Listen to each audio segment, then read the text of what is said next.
Blessings and welcome to the path to freedom. This beautiful, this beautiful path where we get to set ourselves free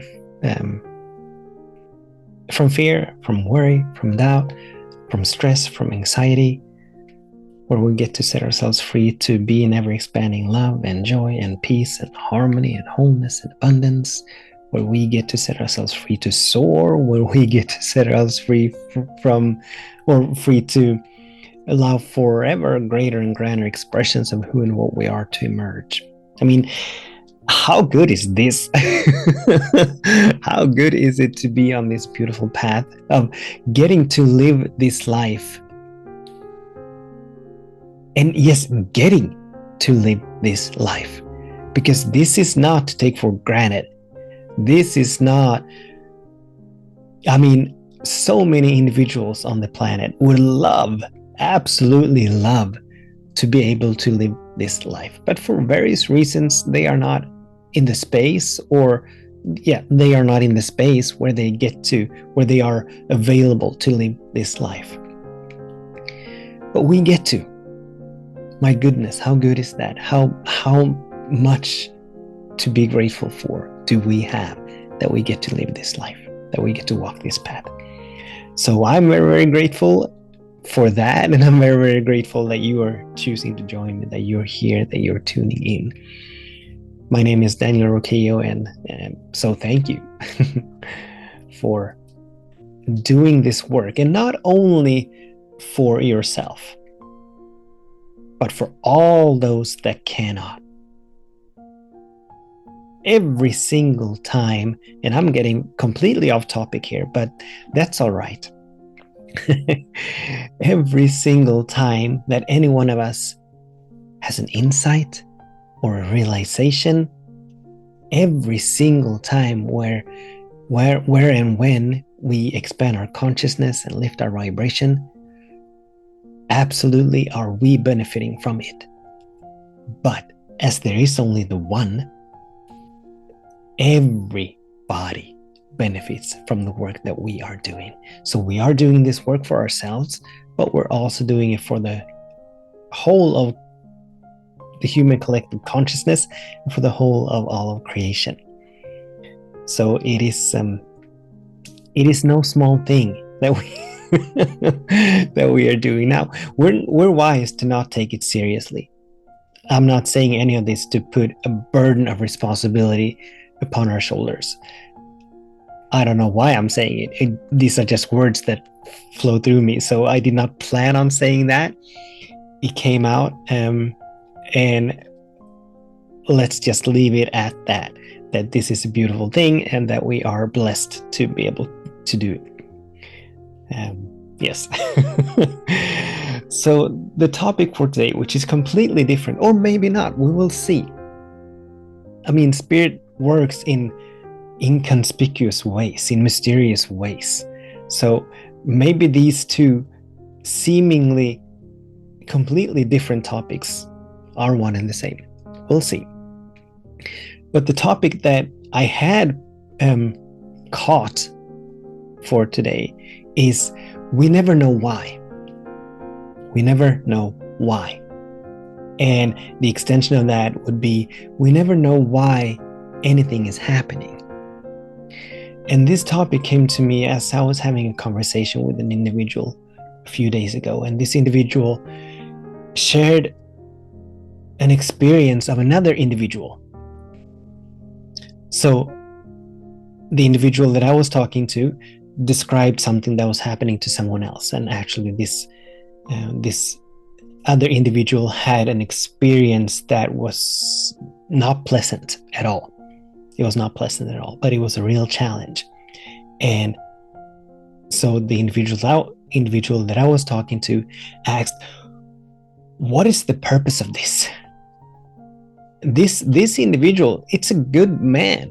It's a good man. Why does he have to go through this? what's the, if all is well always, if something wonderful is always happening, as I love to say, what is the good that is happening here for this individual? That was the question that this individual asked. And we got to have a conversation around the various windows of manifestation, that there's so many reasons for anything happening that we are not aware of, and that we probably never will be aware of. There's so many aspects to it all. It's like all of creation is like a spider web, and there are different injunctions, there are different intersections, but it's all connected. We are all connected. Everything is connected. Nothing exists in and of itself. But there are so many reasons for anything happening, for everything happening. But what we can know, and what we can trust, and what we can lean into, is that the only thing that is happening is this loving presence. And that this loving presence, we can call it God, we can call it something else. This loving presence is always for itself. So it is all that there is. It is every space, every place, every being, every object. It is every moment. There's no space nor place where it is not, but it is fully present in every space and place. And so, as it is for itself, it means that it is for all spaces, all places, all beings, all objects. It is for all of creation, always, eternally. And we can also know that it is expressing itself perfectly. So, how can we say that all is well?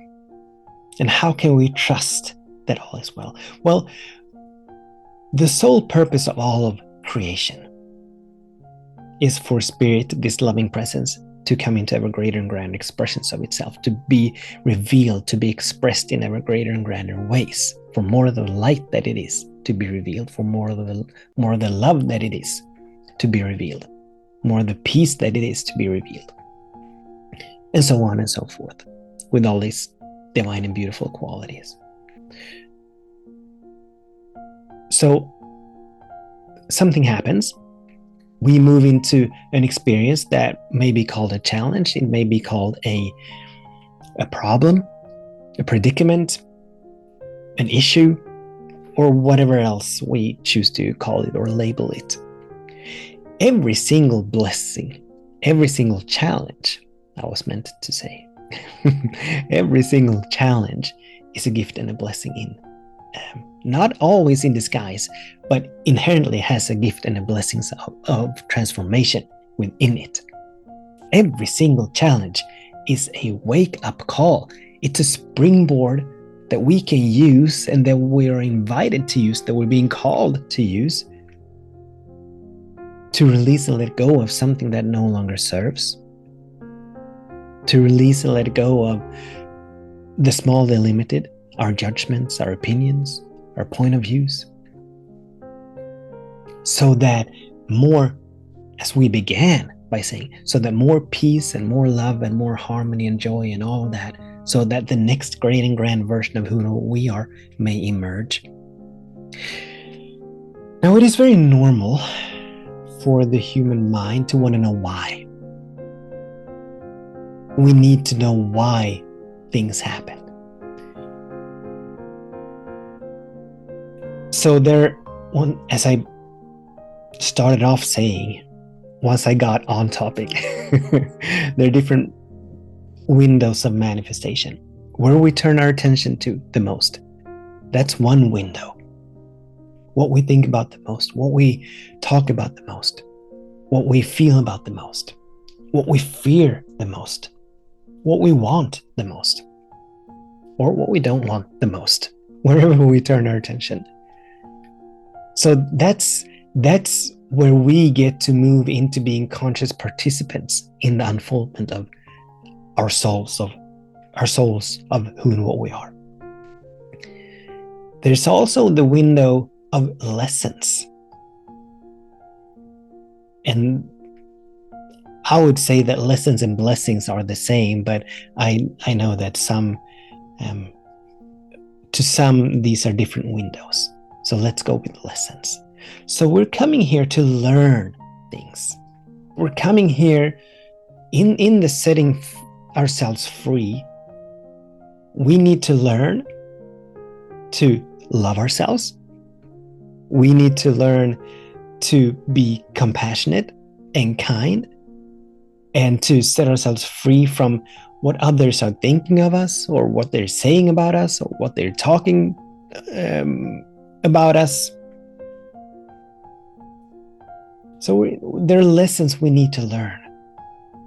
And so experiences come into, or conditions, circumstances come into our experience so that we may learn these lessons.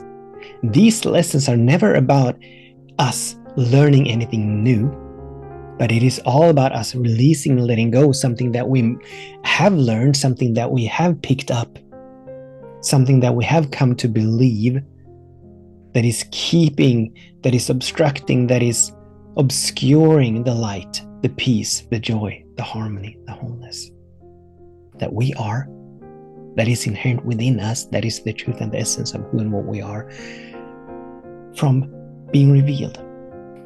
So there are lessons. And then there are blessings.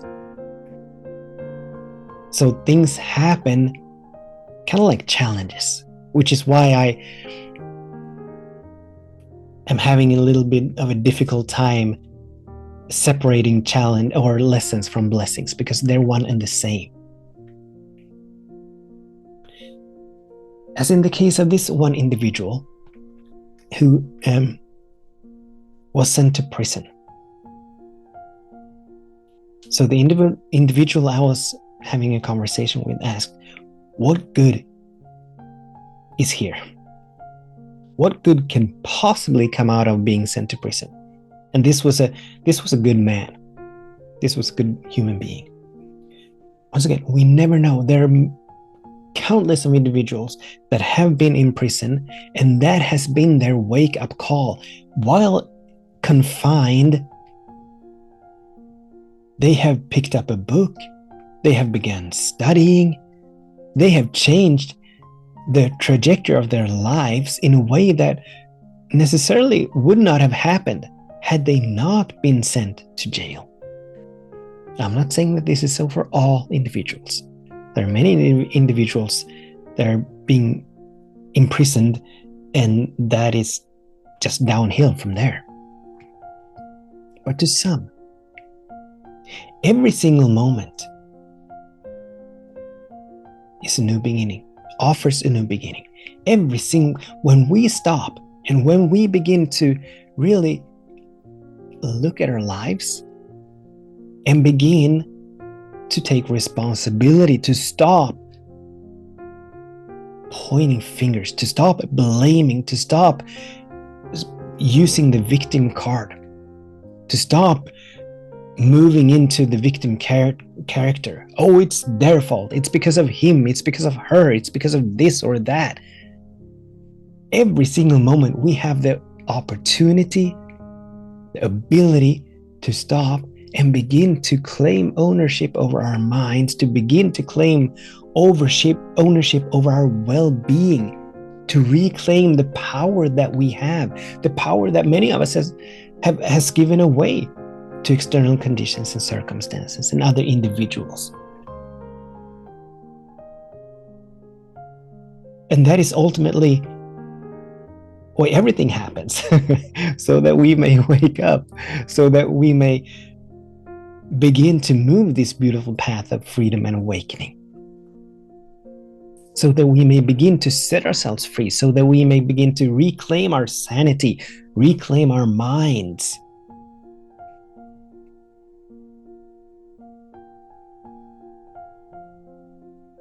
So what needs to happen? How it needs to happen? When it needs to happen? God and God alone knows. We don't. And even though it seems as though the human mind is sort of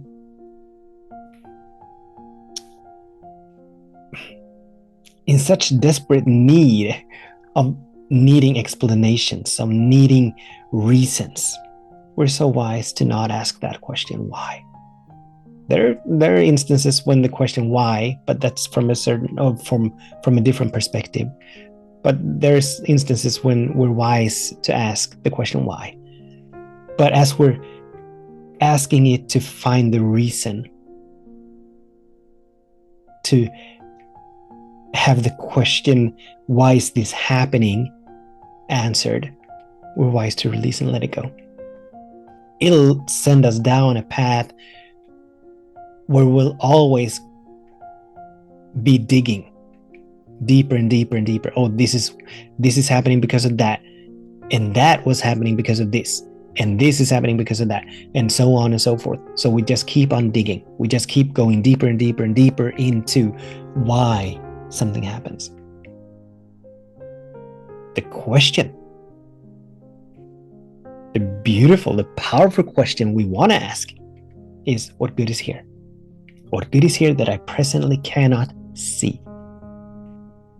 And then begin to mine, to look for the goal, to look for the gifts and the blessings of transformation, to look for the lessons that we get to learn. Look for the opportunities for us to release and let go of something that no longer serves, such as resistance, such as judgment, opinions, a sense of not being enough, of a sense of not having enough. And begin to go to work, allowing for these to be dissolved,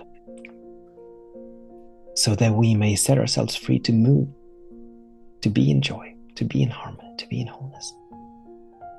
So the invitation, obviously, is for us to release and let go of the question, why? Why is this happening? To release and let go of the tendency to want to figure out why something is happening. Ultimately, the invitation is for us to trust that even in the midst of this, all is well. That even in the midst of this, something wonderful is happening. Even in the midst of this, everything is working for my highest good. And the questions, they are, what good is here that I presently cannot see? Another beautiful question is, what is it that I wish to experience? What is it that I wish to experience? And how can I move toward that? What choices can I make that are in alignment with what I wish to experience? Powerful invitations, powerful questions. Thank you so much for tuning in, for joining me, for participating. Until we meet again, much love and many, many blessings. Namaste.